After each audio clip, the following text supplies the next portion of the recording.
Bon, écoute, j'avais normalement 3 combats sur l'affiche, sur la carte. J'avais 3 combats prévus. Le premier combat expédié en 10 secondes. Et le mec, il jette l'éponge en 10 secondes de combat. Alors, Jonathan, tu as été vice-champion de France 2022, vice-champion de France 2023.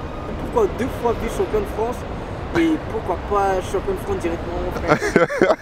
Ben, je sais pas, peut-être qu'il faut croire que j'aime le chiffre 2, je sais pas, ça me porte bonheur. Moi-même, je me pose encore la question. Écoute, moi, 2022, c'était le premier podium en senior sur les championnats de France. Et 2023, ouais, effectivement, je voulais la première place. J'ai pas fait tout ça pour être deuxième encore. En plus, c'est du même gars. Donc là, c'est relou, tu vois. Attends, t'as perdu contre la même personne? La même personne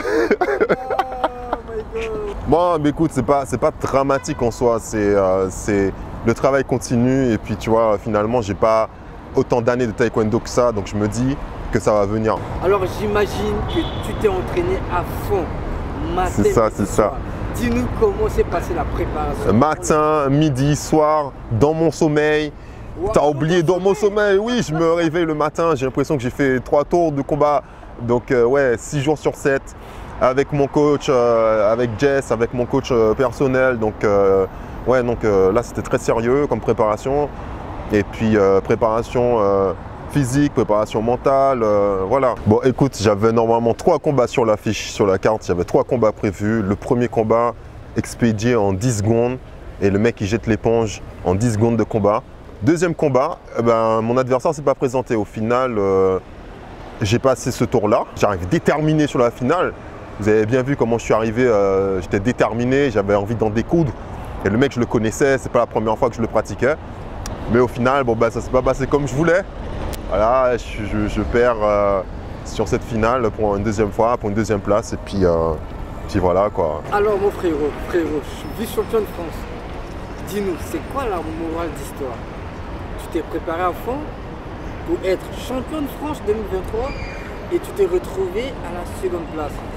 Quel conseil peux-tu donner à nos téléspectateurs qui nous écoutent, qui nous regardent en ce moment, mon gars?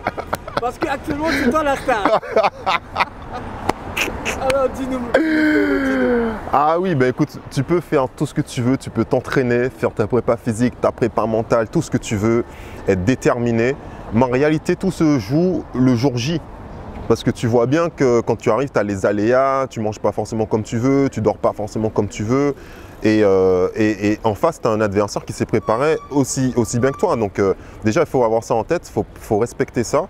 Et puis, tout se joue le jour J. Il y a la gestion du stress, la gestion de l'environnement. Et au final, la moralité, c'est que tu peux te préparer comme tu veux. Le résultat final, tu n'es pas maître totalement du résultat final. Et il faut l'accepter et tirer des leçons du résultat, voir ce qui a marché, ce qui n'a pas marché, capitaliser dessus. Et puis grandir et puis se préparer pour les autres échéances. Pour moi, ce n'est pas une finalité et on continue de travailler. Alors frérot, vice-champion de France. Ouais. Je reviens toujours sur ça. Merci d'appuyer sur merci d'appuyer sur le clou. Qu'est-ce que j'allais dire? Bon frérot, alors, blague à part. Est-ce qu'il y a des choses dans les coulisses qu'on n'a pas vues dans les vidéos? Est-ce qu'il y a des anecdotes? Je ne sais pas, mais en tout cas, j'ai vu des commentaires des gens, ils veulent savoir. Est-ce qu'il y a des anecdotes ou pas? Ouais, il y a ce qu'on voit au championnat de France et il y a ce qu'on ne voit pas. Et dans ce qu'on ne voit pas, il faut savoir qu'on a eu de la route. À un moment donné, on s'est arrêté dans un trou paumé en France. On a fait un petit peu, on est sorti de l'autoroute.